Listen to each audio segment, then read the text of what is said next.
Today, let's try to find out what actually is a linear function. So if you have an expression or an equation like y equals to ax plus b, for example, let's take y equals to 2x plus 1. So, where your a is 2 and b is 1. So if you have an equation of this sort, what's actually happening graphically? Let's first see graphically what happens. So for that, what we can do, we can just plot the graph. So if I will give the value 0 to x, y will be 1.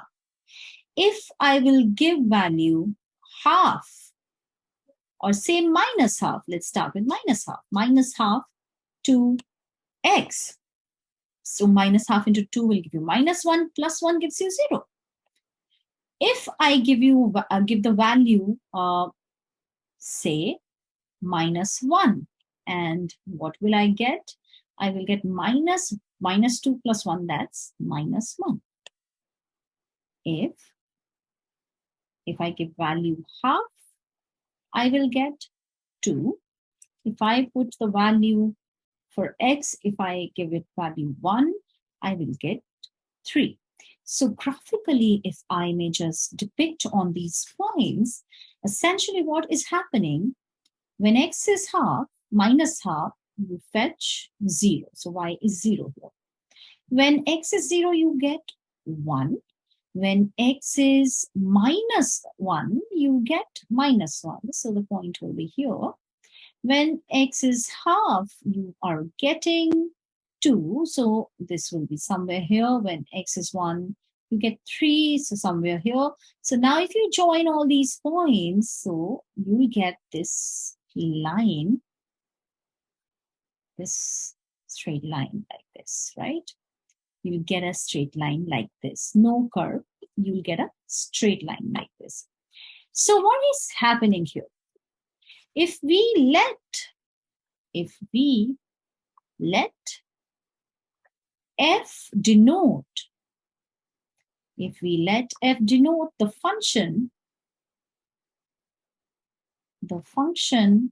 that assigns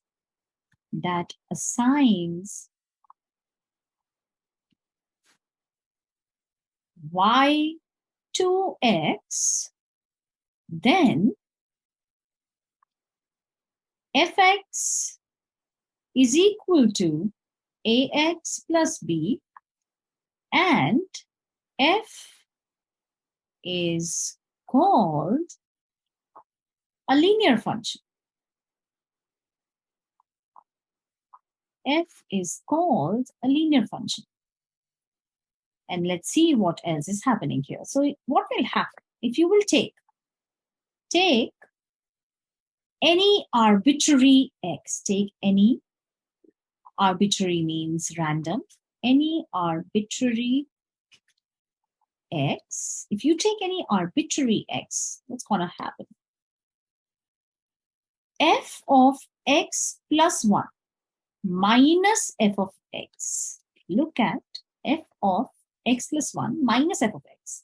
That will be equal to a into x plus 1 plus b minus a into x plus b. So what's going to happen is, open this up. Let's see what's happening. So you will have ax plus a plus b minus ax minus b. So can you notice what's happening here? ax cancels, b cancels, and you just are left with a. So do you see what is happening here? Here, when you have increased the input x by just 1 unit, there is an incremental change in f, which is a. So a is, what is basically a? A is measuring. A measures the change. A measures the change in the value, of the function, when you're changing x just by 1 unit. When x increases by 1 unit. So this is what is called slope. So a is the slope of this function, or you can also say that a is the incremental change. It's the incremental change. Now, if a is positive, you can interpret it. If a is negative, you can interpret what's happening. A positive, what does it mean? Line slants upwards because there's a positive incremental change. Upwards to the right.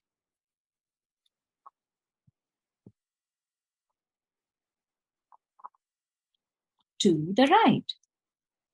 If A is large, A is large, A is a big number, then that means the incremental change is large. If the incremental change is large, think graphically, you'll have a steeper change.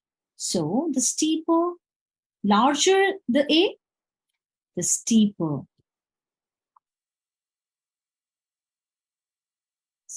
is the line.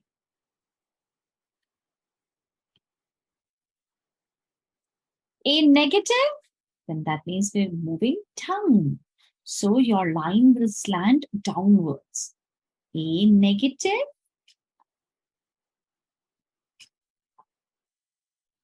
line slants downwards.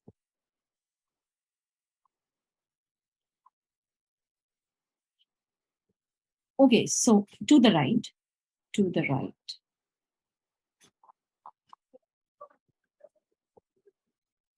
And please always remember the absolute value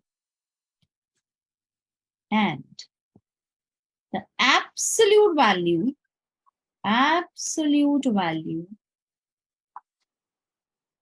will give the steepness.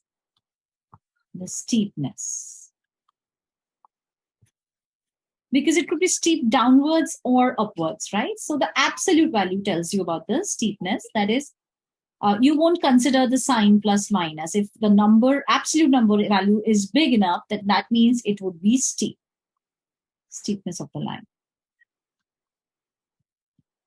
Right? So this is what is a linear function. Suppose A is -3. So how would you get to know the steepness? Steepness, if somebody asks you how steep, the value for steepness, that would be modulus or absolute value of -3, that is 3. Steepness would be 3, okay? Now, another question for you, if A is equal to 0, what can you talk about, in terms of steepness? That means steepness is 0. Steepness is 0. And that if the steepness is 0, okay, it's not going like this. It's not going like this. Steepness is 0 means it's a horizontal line. So that clearly implies that the line is horizontal.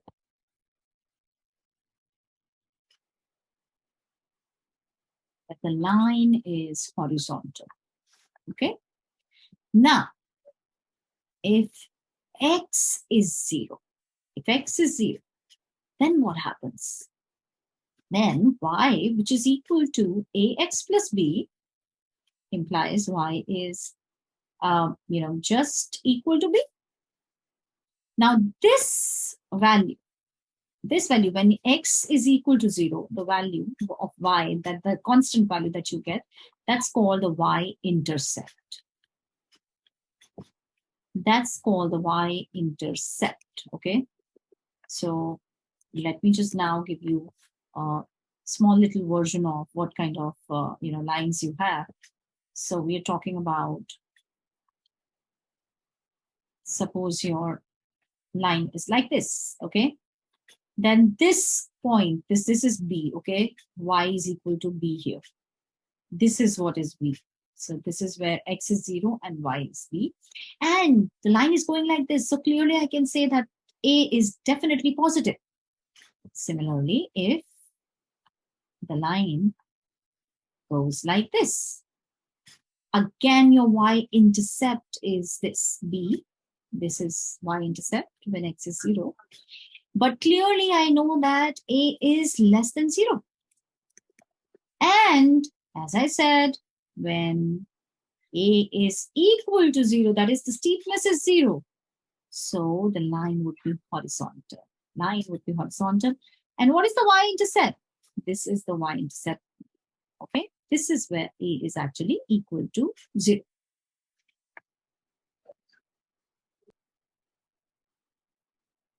Let's work a couple of examples. Let's find and interpret the slopes. So suppose you have, suppose cost function. Cost was estimated as 75.5x plus 15,000,000, 6 times 0 dollars. Okay, so you have a fixed component plus you have 75.5 x, and x is production in tons per year. So suppose yearly cost was estimated like this. So if I have to interpret what is given to me, so clearly it's a linear relation given to me and slope is 75.5. What does it mean? What does it mean?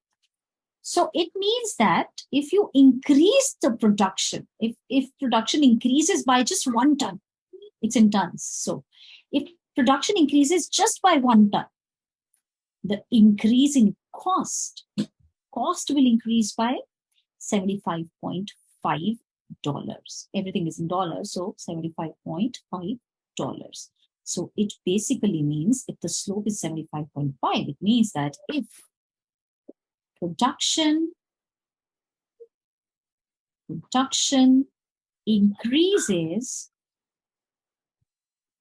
by 1 ton, production increases by 1 ton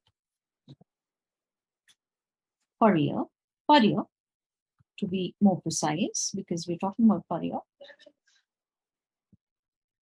So, or maybe I don't even need to write that. Just what is the interpretation is that if you increase the production by 1 ton, then cost will increase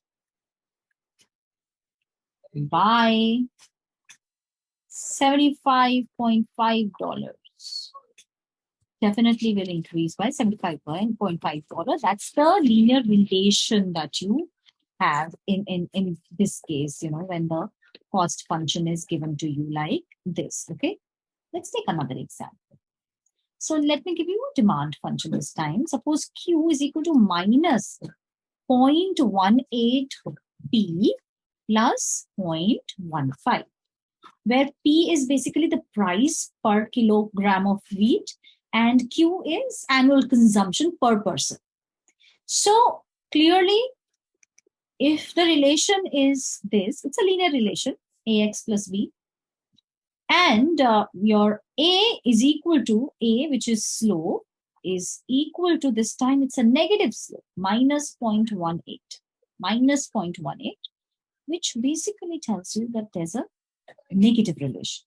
Negative relation, that means that if you increase the price by 1 rupee, if you increase the price, suppose it's in rupees, so if you increase the price by 1 rupee, then the quantity demanded decreases by 0.18p. It decreases.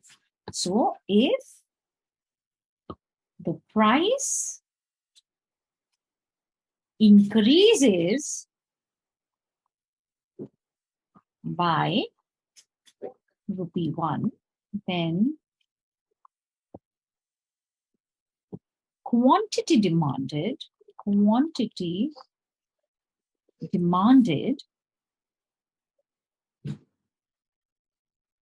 decreases by 0.18 percent. Okay. So this is what is a linear relation. When you have a function which is of the form ax plus b. A is the slope or the incremental change, which basically denotes that if you increase the input by 1 unit, what is the change in the output y? Okay.